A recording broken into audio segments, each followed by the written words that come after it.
ক্ষমতা হারানোর আতঙ্কে কাঁপছেন ইসরায়েলের প্রধানমন্ত্রী বেনিয়ামিন নেতানিয়াহু। তীব্র আন্তর্জাতিক চাপ, কূটনৈতিক হুঁশিয়ারি, অভ্যন্তরীণ জনরোষ ও বহুমুখী ব্যর্থতার মাঝে দাঁড়িয়ে গাজায় রক্তক্ষয়ী যুদ্ধ চালিয়ে যাচ্ছেন চরমপন্থী এই নেতা। সন্ত্রাসবিরোধী অভিযান কিংবা দেশের নিরাপত্তার জন্য নয়, বরং নিজের রাজনৈতিক অস্তিত্ব রক্ষায় মরিয়া তিনি।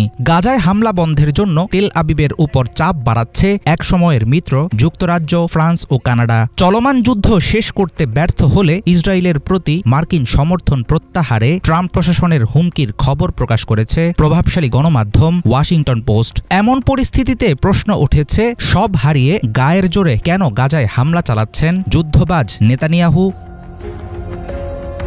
2023 সালে ফিলিস্তিনি গোষ্ঠীর ইসরায়েলে হামলার জেরে গাজায় পুরোদস্তুর আগ্রাসন শুরু করে ইসরায়েল। সেই যুদ্ধে অর্থনৈতিক সাহায্য, লাগাতার অস্ত্র সরবরাহ ও আন্তর্জাতিক সম্প্রদায়ের সমর্থন আদায়ের প্রায় সব কাজ করেছিল যুক্তরাষ্ট্র।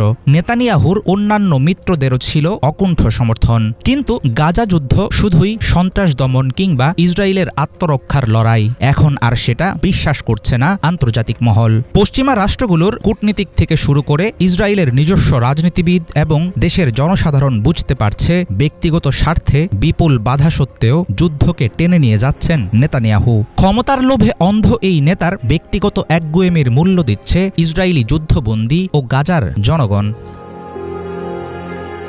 গাজায় চলমান যুদ্ধ বন্ধ হলে 2023-এর 7 অক্টোবরের ঘটনা নিয়ে নেতানিয়াহুর বিরুদ্ধে শুরু হবে জোর তদন্ত।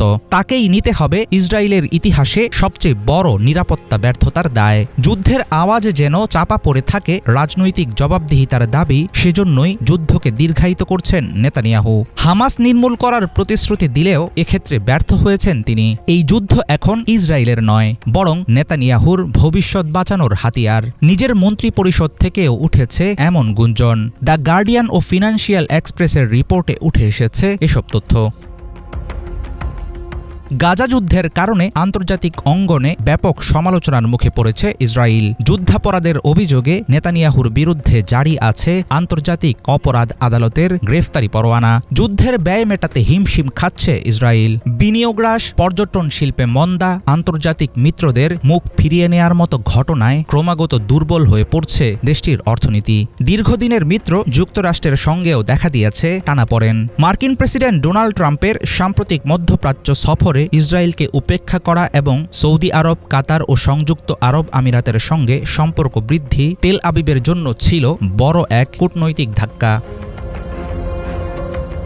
বিমান, নৌসেনা সহ ইসরায়েলের সবচেয়ে ক্ষমতাধর ইউনিটগুলোর পাশাপাশি গোয়েন্দা সংস্থা মোসাদ পর্যন্ত এখন প্রকাশ্যে যুদ্ধের বিরুদ্ধে অবস্থান নিয়েছে। সামরিক কর্মকর্তারা স্পষ্ট করে বলছেন, গাজায় আগ্রাসন এখন দেশের স্বার্থে নয়, বরং একজন ব্যর্থ নেতার ক্ষমতা আঁকড়ে থাকার মরিয়া চেষ্টার ফসল। CNN এর এক প্রতিবেদনে দেখা গেছে 70% ইসরায়েলি চায় বন্দীদের মুক্তির বিনিময়ে যুদ্ধ বন্ধ হোক।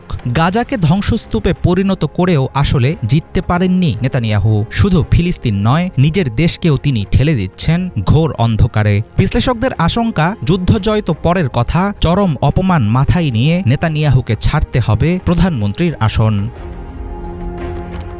হাফিজুল ইসলাম, বাংলা ভিশন।